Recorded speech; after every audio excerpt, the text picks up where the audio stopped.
मला बोलण्याचा अधिकार दिलेला आहे. तो बोलण्याचा जो अधिकार तो मी तुमच्या समोर अधिकार तो बजवून राहिलो आहे. तर हा बोलण्याचा अधिकार निवड अधिकार नाही आहे, तर हा मूलभूत अधिकार आहे. फंडामेंटल राईट आर्टिकल 19 नुसार मला फंडामेंटल राईट भेटलेला आहे आणि हा नैसर्गिक अधिकार आहे. बोलण्याचा जो अधिकार आहे नैसर्गिक आहे. माणूस सहजपणे बोलतो ना, हा नैसर्गिक अधिकार आहे.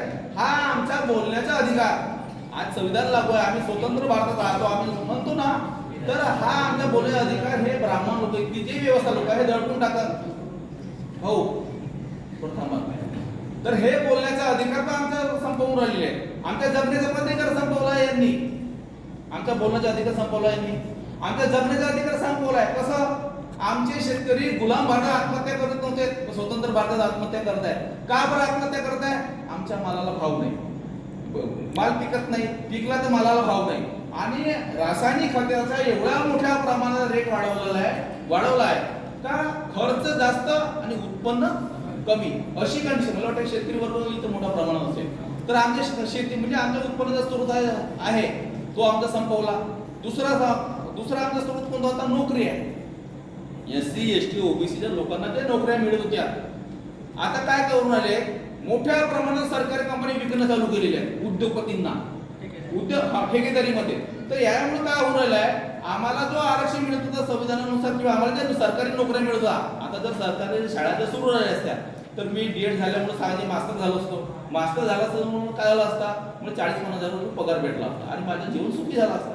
माझ्या आईने जो काबळ कष्ट केलं, मला एक आपल्या पोटाले गांजू शिकवलं आणि मीही मोठ्या मेहनतीने शिकलो तर त्याचं चीज झालं असता. तर आता काय झालंय? शाळेच्या मोठ्या प्रमाणात खाजगीकरणामुळे मराठी शाळा बंद पडल्या. मराठी शाळा बंद पडल्यामुळं आमचे जे मुलं जे मास्टर होणार होते ते झाले नाही. विषय म्हणजे उदाहरण जरी माझा असला तर माझ्यासाठी अनेक लोक आहेत, बरोबर आहे की नाही? तर आमचा जे मला जे नोकरी मिळणार होती, आमच्या जे लोकांच्या नोकऱ्या मिळणार होत्या शिक्षकाच्या, तर नोकऱ्या संपल्यात आमच्या. कालची न्यूज आहे 3,362 मराठी शाळा बंद पडणार आहेत. आणखी ज्या जुन्या पडल्या त्या पडल्यात, आणखी पडणार आहेत. कालची न्यूज मराठी शाळा बंद पडणार आहे. काय कोणत्या कारणामुळं? त्या शाळेतली पटसंख्या कमी आहे. 20 पेक्षा कमी पटसंख्या असल्यामुळं 3,362 शाळा संपल्या. जिल्हा परिषद म्हणजे सरकारी शाळा आमच्या संपल्या. सरकारी शाळेत कोण जाते?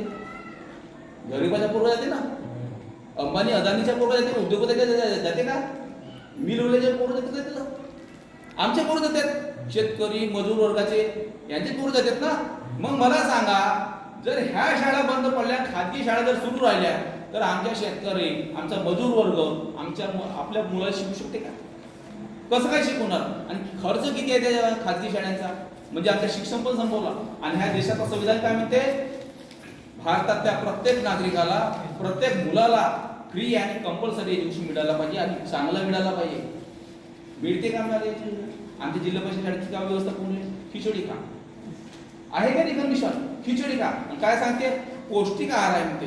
मग अंबानीच्या पोराला पौष्टिक आहार ना पाहिजे, त्यांनी जिल्हा परिषद शाळेमध्ये टाकावा. अंबानी अदानी जे उद्योगपती लोक आहेत त्यांच्या पोराला पौष्टिक आहार नाही पाहिजे का? आमच्या पोराला पाहिजे.